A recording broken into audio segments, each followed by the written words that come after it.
Laking pasalamat ng mga residente ng Zambales na nakatanggap ng iba't ibang tulong sa mini serbisyo fair na inulunsad sa pangunguna ni 2nd District Representative Doris Maniquis. Si Simon Ong sa detalye. Umabot sa kabuuang 1,445 na residente mula sa ikalawang distrito ng Zambales ang nakatanggap na pinansyal na tulong sa financial assistance payout na pinangunahan ni Zambales 2nd District Representative Doris Nanay Bing Maniquis.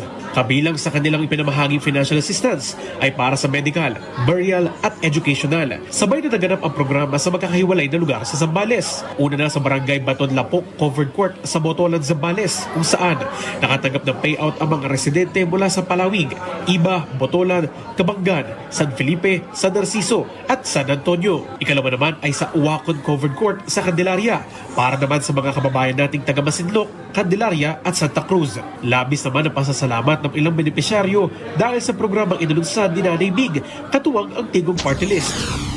Lumapit po ako dito para humingi ng tulong para sa pamilyar ng nanay ko. Napakalaking halaga po ito para sa amin na tulong dahil wala po kami kahit anong pinansyal po. Yan lang po. Kasi po katulad ko kasi na nagtitesis kami, marami po kasi kaming nagagastos. So malaki pong tulong yung binibigay na educational assistance. Para sa amin po na mga magulang, gaya po namin na ang asawa ko po kasi ay walang permanenteng trabaho.